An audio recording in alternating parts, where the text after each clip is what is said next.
Ce matin, je voulais vous parler simplement de la cité du succès.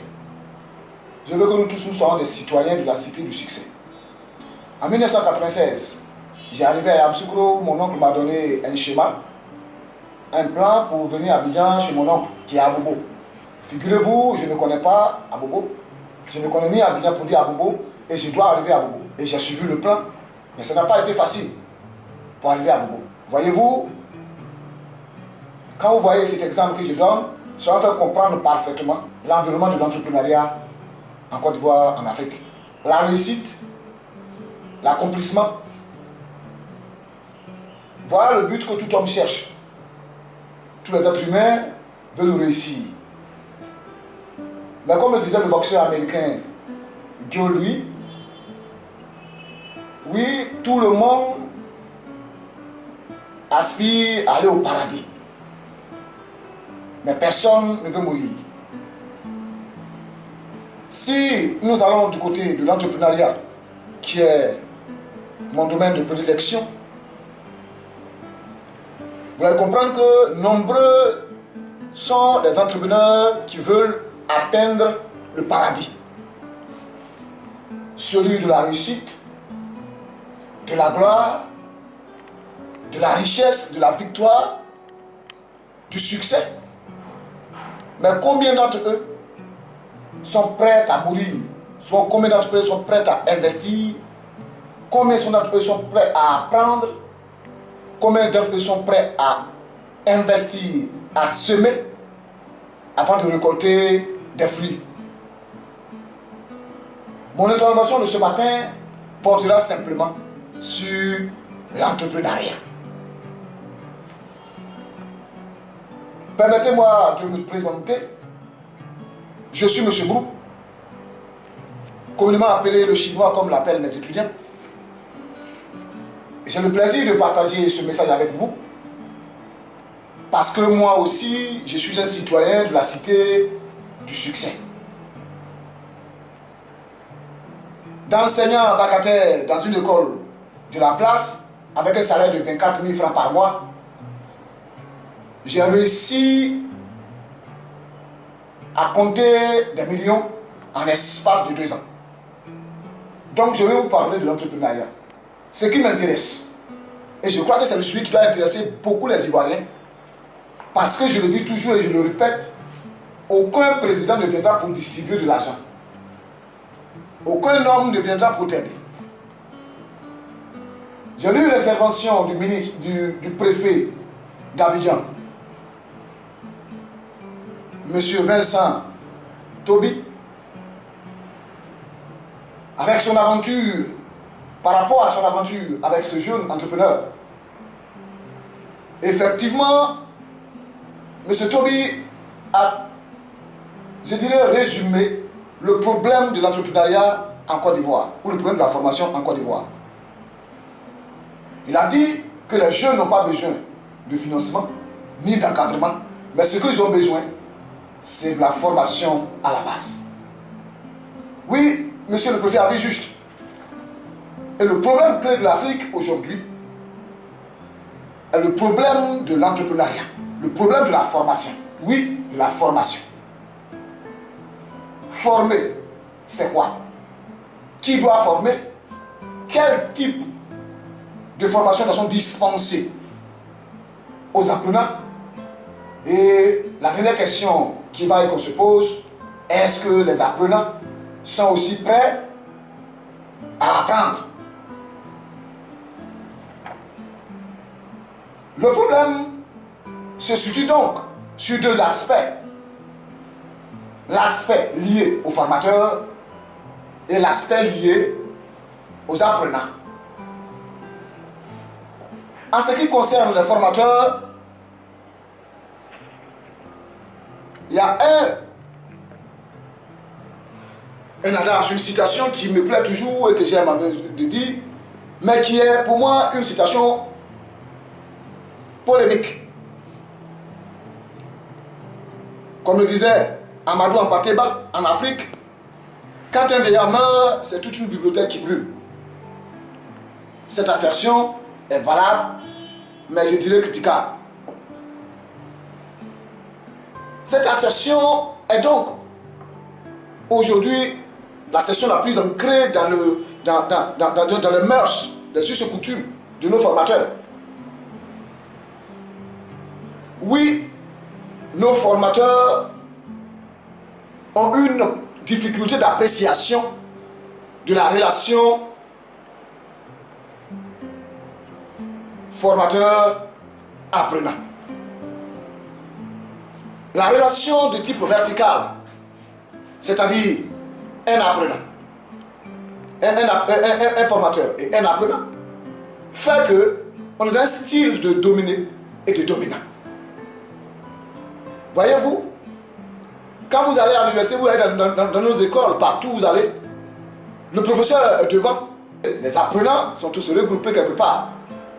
Et cela démontre que lui, il distille la connaissance et les autres doivent véritablement écouter sans rien dire. Nos apprenants voient, nos formateurs voient les apprenants comme des bons petits.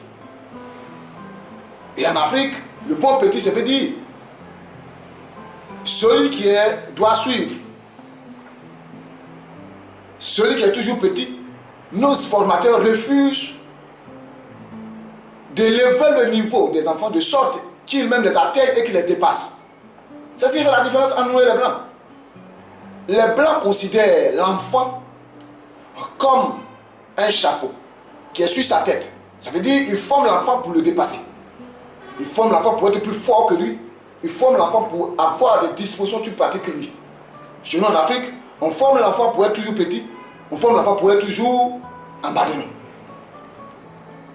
Oui, un deuxième aspect au niveau de la formation, au niveau du formateur, c'est qu'il y a cette méchanceté qui règne parmi les formateurs. Il y a des formateurs qui sont foncièrement méchants, qui cachent le savoir véritable aux apprenants, de sorte à leur permettre de connaître véritablement ce qu'on leur apprend. On préfère distiller la connaissance au bout des doigts, cacher les documents, cacher les livres, ne pas vouloir donner tout ce qu'on a, de sorte que l'enfant puisse être plus fort demain. On se dit que l'enfant, s'il est fort demain, il va se moquer de moi.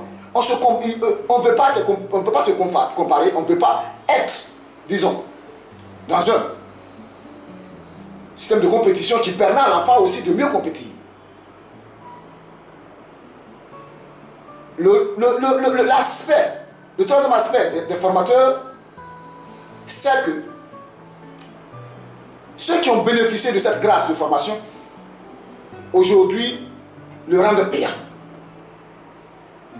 Toutes les formations sont aujourd'hui payantes, c'est vrai. Mais il faut d'abord servir. Quand tu sers, quand tu es un serviteur, le serviteur a toujours une récompense. Que les formateurs considèrent comme des serviteurs et lui ont des récompenses. Comme j'ai dit, l'aspect le problème n'est pas seulement lié aux formateurs, le problème est aussi lié aux apprenants. Oui, les apprenants, comme le disait Zig Ziglar, c'est ton attitude et non ton aptitude déterminera ton altitude.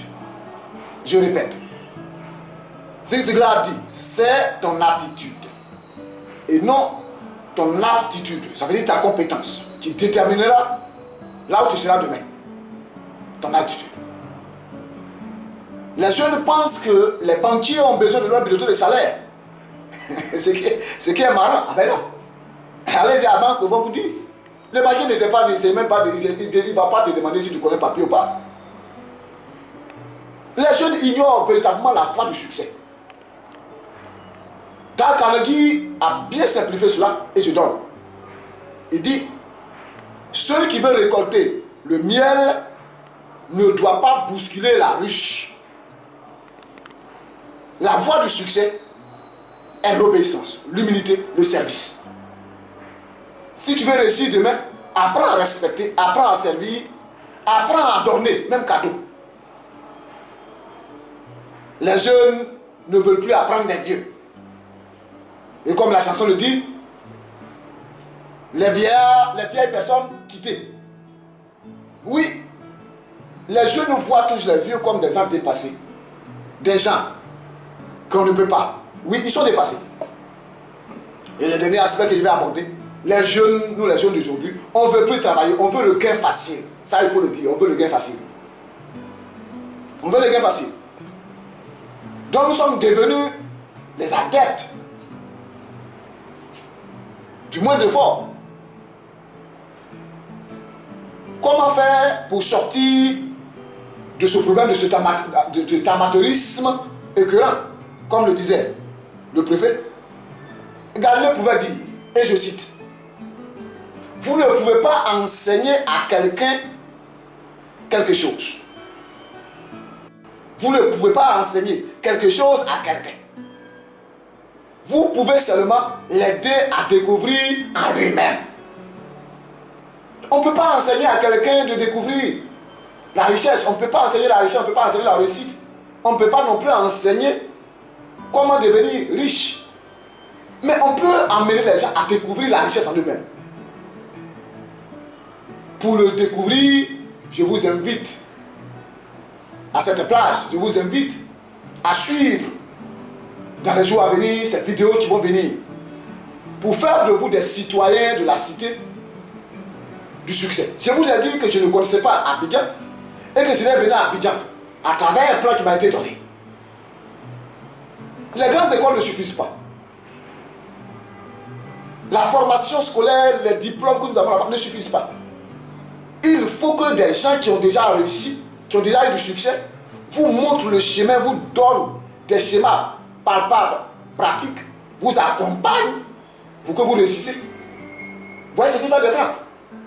Vous entendez parler de mentors, des coachs, ainsi de suite. Est-ce que les Africains nous sont prêts à côté? Je voulais simplement vous dire que c'est le savoir-être qui permet de savoir et de savoir-faire. Chers amis, c'est là que je veux simplement attirer votre attention pour que les jours à venir, on puisse communiquer plus.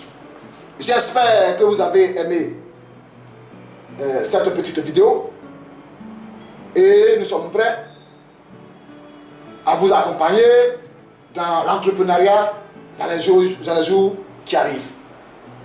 Si vous avez aimé, veuillez, disons, partager ou apporter des critiques de sorte à pouvoir nous améliorer les jours à venir. Merci.